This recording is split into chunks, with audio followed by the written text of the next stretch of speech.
तो फ्रेंड्स, ये हमारी भारत भ्रमण यात्रा का आज 8वां दिन है और इससे पहले हमने उज्जैन के दर्शन किए। उज्जैन में हमें 2 दिन लगे क्योंकि बहुत सारे मंदिर और बहुत सारे दर्शनीय स्थल हैं वहाँ पर, जो कि हम एक दिन में कवर नहीं हो सकता। एक दिन तो हमें ओंकारेश्वर महादेव के दर्शन में ही लग गए थे और कहीं नहीं जा पाए। उसके बाद में दूसरे मंदिरों में हम अगले दिन गए। तो वहाँ से हम जब निकले तो करीब ऐसे 3 बज गए थे, 2-3 बजे करीब थे। तो हमने निश्चित किया कि हम जो है ओंकारेश्वर महादेव को ही आज हम जाएंगे।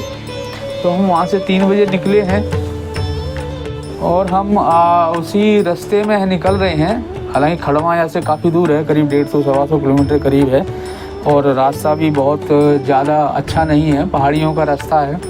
हालांकि रोड तो ठीक है लेकिन रास्ता तो पहाड़ियों के हैं। और आज शाम को हम खंडवा पहुंचने का प्रयास करते हैं और ये वहीं से जा कर के देखेंगे, पता चलेगा कि हम आगे जा पाएंगे या फिर हमें वहीं रुकना है। हालांकि वैसे हमने इंदौर में आर्मी गेस्ट हाउस में बात करी है तो वहाँ पर रेस्पॉन्स मिला है कि आप आ सकते हैं, लेकिन अब ये डिपेंड करेगा कि हमें ओंकारेश्वर में कितना टाइम लगता है। लेकिन अब ये वहाँ से पहले ओंकारेश्वर ख़त्म करके जब ही उसके बाद ही हम आगे डिसाइड करेंगे कि हमें जाना है, हम रुक पाएंगे और कितना समय हमारे पास बचता है। अभी हम रास्ते में ही हैं और यहाँ पर एक ढाबा है। इस ढाबे पर हमने खाना वगैरह खाने का देखा है क्योंकि और जगह मिली नहीं है। ये ढाबा ठीक लग रहा है, भीड़ भाड़ काफ़ी है और बहुत लोग लग रहा है यहाँ पर खाना खाते हैं। बहुत ही बड़ा ढाबा है और सामने ढाबे के सामने पहाड़ी का भी बड़ा अच्छा दृश्य है। काफ़ी ऊंची पहाड़ी है, पहाड़ी के बीच में रास्ता है और एक साइड में ये ढाबा है। और यहाँ पर एक मंदिर भी है। यहाँ पर एक दैत्य के रूप उनका मंदिर है एक, और काली का भी मंदिर है जहाँ लोग बताते हैं कि यहाँ पर मदरा वगैरह का चढ़ावा चढ़ता है। तो उसको भी हम अभी देखते हैं। अभी हम खाना वगैरह खा चुके हैं और उसके बाद में ये मंदिर में भी दर्शन कर लिया है और उसके बाद में अब हम निकलेंगे। हालांकि अभी समय ऐसे करीब 4 बज गया है। खड़वा भी काफ़ी दूर है, अभी यहाँ से 50-60 किलोमीटर है और चढ़ाइयों वाला रास्ता है। हालांकि बहुत सारे लोग रास्ते में हैं जो जा रहे हैं, खड़वा के लिए ही जा रहे हैं ये लोग सब, और ये भी वहाँ दर्शन के लिए पहुँचेंगे।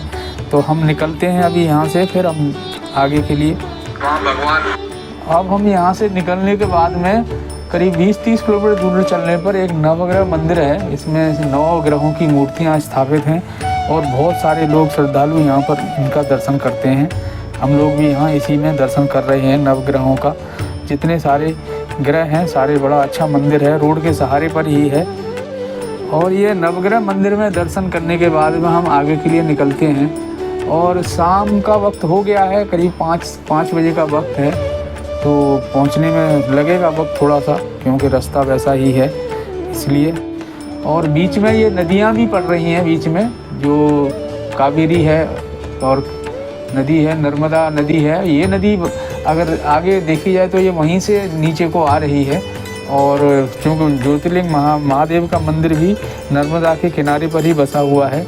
देख सकते हो काफ़ी बड़ा जल स्तर भी बहुत ज़्यादा है और दोनों तरफ बड़ा अच्छा दृश्य दिखाई दे रहा है। हालांकि पुल ज़्यादा चौड़ा नहीं है पर ट्रैफिक इतना नहीं है, इसलिए कोई ज़्यादा परेशानी नहीं है। देखें तो नदी के दोनों तरफ आप देखें तो बहुत ही अच्छा दृश्य दिखाई दे रहा है निकलते हुए। शाम का वक्त है और सूरज की रोशनी दूसरी तरफ पड़ रही है तो अच्छा दृश्य दिखाई दे रहा है। अब हम भगवान ओंकारेश्वर जी की नगरी में प्रवेश कर चुके हैं और देख रहे हो जैसा कि गेट से निकलते हैं और बहुत भीड़ है यहाँ पर भी।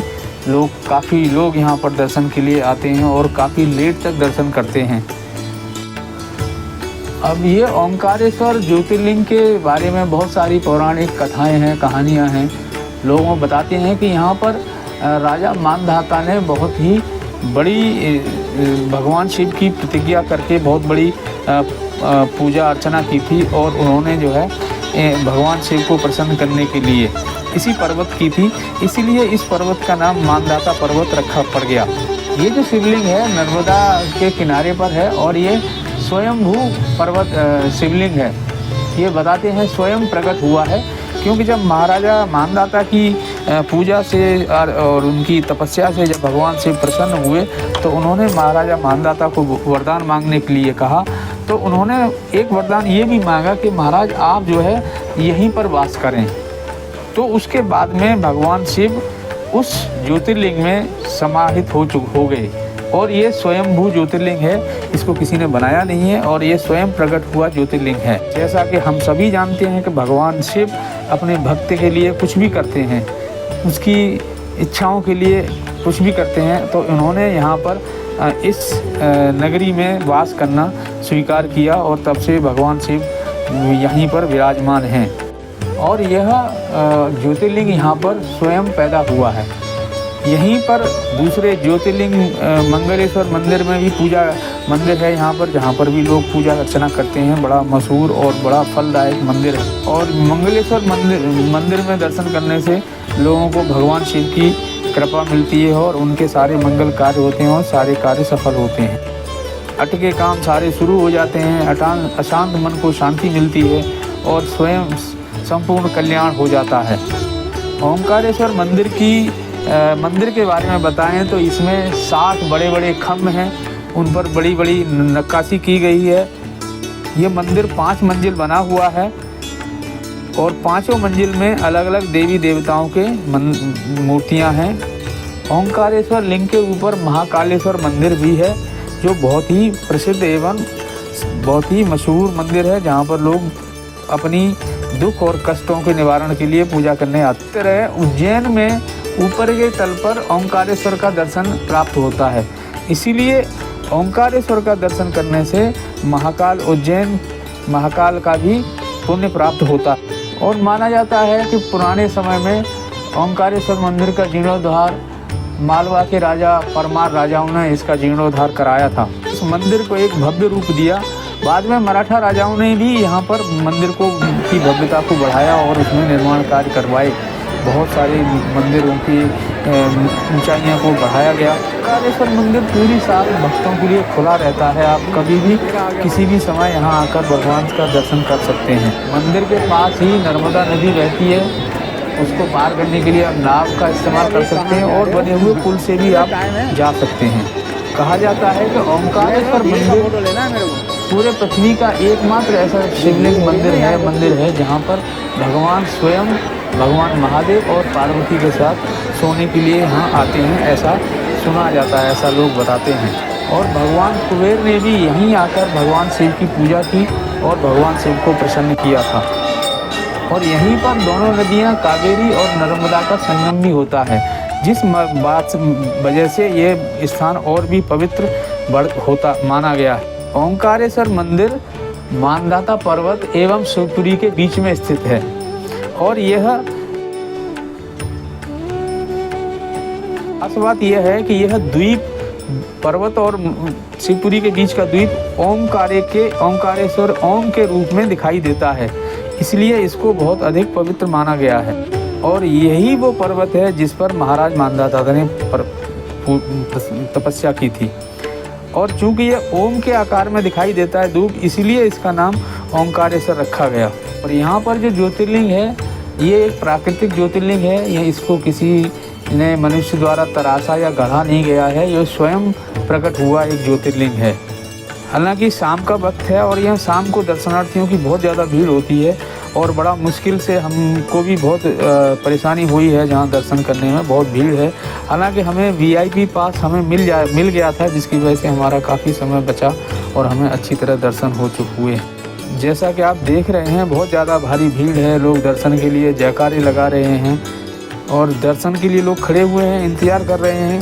सावन के महीने में, क्योंकि सावन का महीना भगवान शिव को समर्पित होता है, तो यहाँ पर बहुत सारे लोग इस महीने में बहुत सारे लोग यहाँ 12 ज्योतिर्लिंगों के दर्शन करने आते हैं, जो 12 मंदिर हैं, जो हर एक ज्योतिर्लिंग को रिप्रेजेंट करते हैं। हम लोगों को भी यहाँ पर करीब 9:30 बजे हैं, 9 बजे करीब 9 सवा 9 बज चुके हैं, जो यहाँ पर दर्शन करते करते हमें निपट पाए हैं।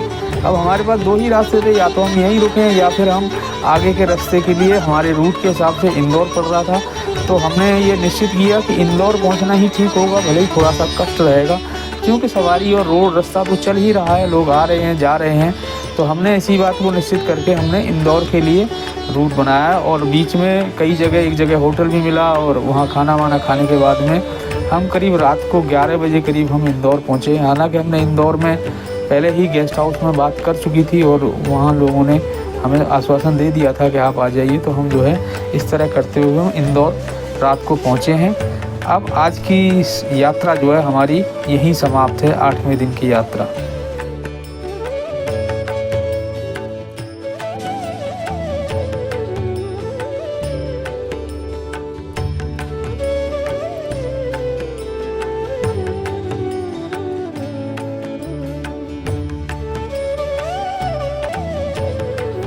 तो फ्रेंड्स, ये यात्रा आपको कैसी लगी?